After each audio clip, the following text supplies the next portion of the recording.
Hello बच्चों, आपने पढ़ा पालमपुर गांव में उत्पादन के संगठन। उसमें क्या क्या था? भूमि, श्रम, पूंजी और मानव संसाधन।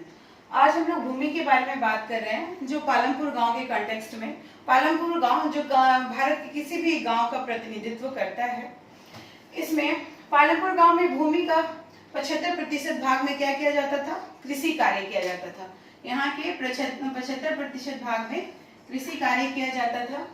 और यहाँ भूमि को नापने की इकाई क्या थी? हेक्टेयर, जो अभी मानक इकाई है। लेकिन गांव में अभी भी कुंठा और गट्टा ये वगैरह प्रणाली उपयोग में लाई जाती है। और पहले गांव में जो प्रणाली यहाँ उपजाई जाती थी, बहुविधि फसल प्रणाली, जिसे हम पारंपरिक फसल प्रणाली भी कहते हैं। इसके अंतर्गत दो मुख्य फसल जो खरीफ और रबी होती थी, और एक जायद फसल या फिर आलू की फसल पालमपुर गांव में उपजाई जाती थी। पालमपुर गांव में सिंचाई की सुविधा दी, क्योंकि ये गांव पश्चिम उत्तर प्रदेश, हरियाणा, पंजाब आदि के गांव की तरह है, तो यहाँ सिंचाई की सुविधा थी। तो वर्ष में 3 फसलें ली जाती थी, जिस कारण एक भाग में गन्ने की भी खेती होती थी। साथ ही साथ इससे गुड़ निकाला जाता था। गुड़ को शाहपुर की मंडियों में जाके या उसके वहां के व्यापारियों को जाके बेच दिया जाता था। उसके बाद हमारे यहाँ 1960 के दशक में हरित क्रांति आई। हरित क्रांति, जिसे आधुनिक कृषि विधि भी कहते हैं। इस आधुनिक कृषि विधि में क्या है? इसमें हाई यील्डिंग वेराइटी यानी कि उच्च उर्वरता वाले बीजों का उपयोग किया गया। गेहूं और चावल में मुख्यतः इस तरह के बीजों का उपयोग किया गया कि फसल एक ही पौधे में ज्यादा से ज्यादा फसल का उत्पादन हुआ। भूमि के एक छोटे से टुकड़े में ज्यादा फसल का उत्पादन होना प्रारंभ हुआ। उसके साथ ही साथ उसमें उर्वरक, रासायनिक उर्वरकों का प्रयोग किया गया।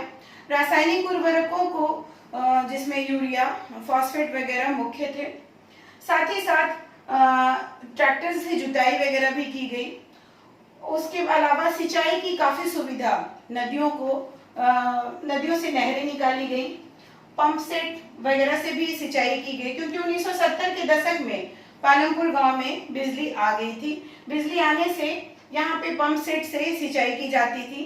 पहले यहाँ पारंपरिक प्रणाली में कुएं से, नलकूप से, रहट वगैरह से सिंचाई की जाती थी, जो बहुत ही ज्यादा बड़े क्षेत्र में इससे सिंचाई संभव नहीं होती थी। उसके बाद यहाँ कीटनाशकों का भी प्रयोग किया गया।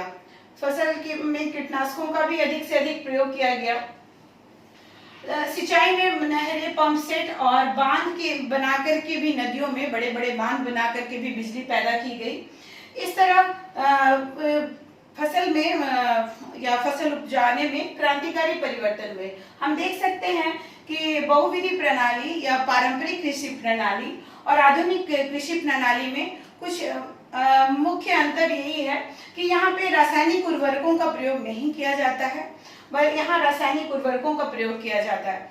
और ये बहुविधि फसल प्रणाली, हालांकि इसमें कम पैदावार होती है, लेकिन यहाँ ऑर्गेनिक तरीके, जो आजकल हम लोग इस पे बहुत ज्यादा ध्यान दे रहे हैं, हमारे पर्यावरण विज्ञानी यहाँ पे इस पे ज्यादा ध्यान दे रहे हैं, क्योंकि इससे मिट्टी की जो है सॉइल इरोजन, क्योंकि अगर हम उर्वरक का ज्यादा प्रयोग करते हैं तो सॉइल में ज्यादा से ज्यादा मात्रा में रासायनिक चीजें घुल जाती है।